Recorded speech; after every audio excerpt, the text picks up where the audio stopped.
O meu grupo a gente escolheu o tema A Mulher no Mercado de Trabalho e eu vou começar falando um pouquinho de como ela está inserida.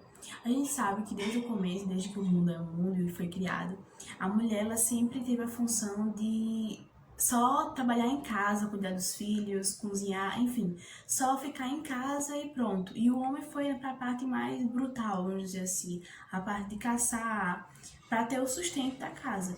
Desde o começo a gente sabe que ela teve esse papel. Porém, como as coisas foram se modernizando, foram se transformando, a mulher ela começou a ter e a precisar de um papel muito importante na nossa sociedade. Mas tudo isso, todo esse sistema de ela ficar só em casa e não se envolver com problemas não, com trabalhos externos, tudo isso começou a mudar a partir da metade do século XVIII, onde a presença da mulher começou a ficar marcante no período da Revolução Industrial.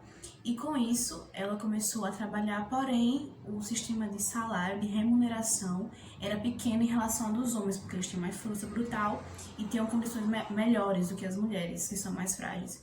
Então, por mais que elas tenham começado a crescer na segunda metade do século XVIII, Revolução Industrial, mesmo assim, o salário delas era inferior que o dos homens. Também, durante as últimas décadas do século XX, a mulher se tornou mais marcante e presente no trabalho, no mercado de trabalho, não só em casa, mas também no mercado de trabalho, e por fatores sociais, econômicos e culturais. E por mais que a gente sabe que por mais que a mulher ela não tenha uma força muito grande que a do homem, a gente sabe que ela é tem um papel essencial e fundamental no mercado de trabalho.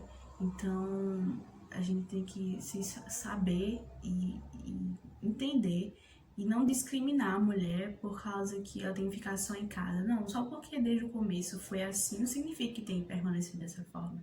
Então, ela se inserir no mercado de trabalho é uma coisa muito boa e ainda bem que ela se estabeleceu e pode se inserir. Então, toda essa transformação foi importante e necessária para a mulher, porque antes ela não tinha lugar, ela não tinha voz. Até as universidades mudaram a estrutura, que antes não continham banheiros femininos e agora, depois de toda, agora não, mas depois de toda essa transformação, começaram a organizar esse tipo de coisa. Então, foi importante e essencial para a mulher. São diversas as desigualdades existentes na sociedade brasileira. Uma das mais evidentes refere-se à questão de gênero, menos relacionada à questão econômica, e mais ao ponto de vista cultural e social, constituindo-se, a partir daí, as representações sociais sobre a participação da mulher dentro de espaços variados. Seja na família, na escola, na igreja, movimentos sociais, enfim, na sociedade. Nas últimas décadas do século XX, presenciamos um dos fatos mais marcantes na sociedade brasileira, que foi a inserção cada vez mais crescente da mulher do campo trabalho. Fato, essas explicações são combinações de fatores econômicos, culturais e sociais. Segundo o PEA, a população economicamente ativa brasileira, as mulheres têm um nível de escolaridade de 7,3% e os homens de 6,3%. Uma constatação recorrente estima-se que pessoas que têm um nível maior de escolaridade são chamadas para o mercado de trabalho, mas mesmo assim as mulheres ainda são vítimas e não são chamadas para o mercado de trabalho e são taxadas para trás e os homens para frente. Como, por exemplo, consta-se que o salário da mulher e do homem são extremamente um acima e outro abaixo. Por exemplo, dois jornalistas, uma mulher e um homem. Ele ganha mais por ser homem e a mulher ganha menos por ser mulher. Ou seja, até hoje em dia os salários das mulheres não são igualáveis com os dos homens e sempre são taxados para trás. Ainda nos dias de hoje, é recorrente a concentração das ocupações das mulheres no mercado de trabalho, sendo que a maioria delas, 80% delas, São professoras, cabeleireiras, manicures, funcionárias públicas e algumas trabalham no serviço de saúde. Mas o maior contingente de mulheres e o mais importante está concentrado no serviço doméstico remunerado. No geral, são mulheres negras, com baixo nível de escolaridade e com menores rendimentos na sociedade brasileira.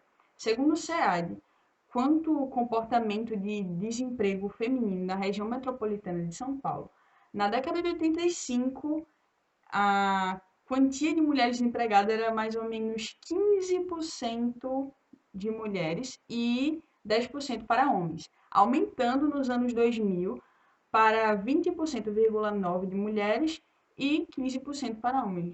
De acordo com a pesquisa Women in Business, feita em 2017 com mais de 37 países, houve um aumento de 11 para 16% de mulheres com cargos de CEO ao longo dos anos.